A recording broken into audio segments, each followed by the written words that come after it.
We're done painting the walls. It's kind of hard to tell, but it's a linen type of color.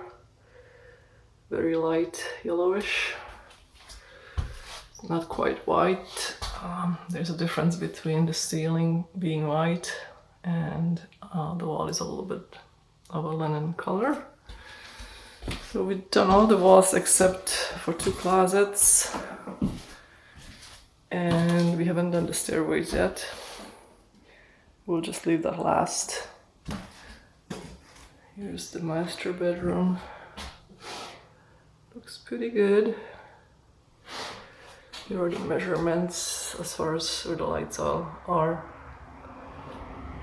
Because the cables are mainly under the drywall, so we have to measure and find the cables. The holes here are for the smoke alarms. So these guys have housing versus the other light doesn't need a housing.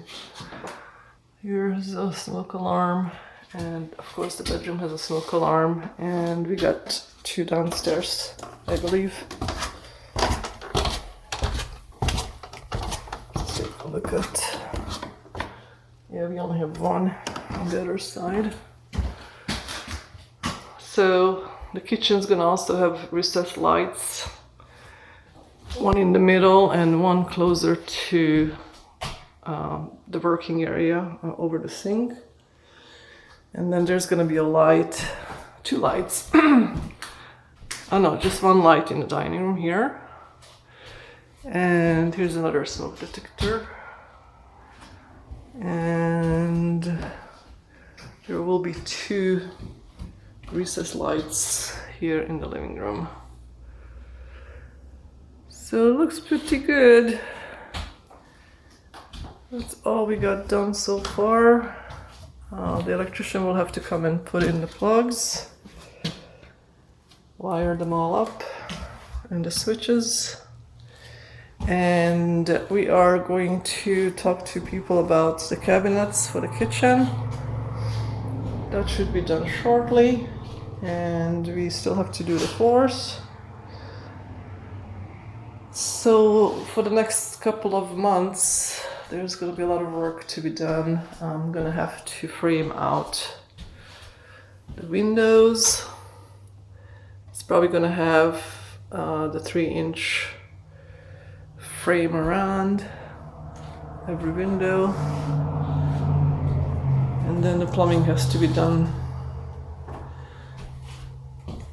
in that mix once we have the bathroom floor done, and the bathroom tiles. Then the plumber can come and finish that. But then for the kitchen, we have to have the cabinets in here and get the sink before he can finish the plumbing here. It looks good. See you next time. I'm done with painting the last 2 closets. So this is now painted. And the one in the master bedroom also painted. So it's looking good.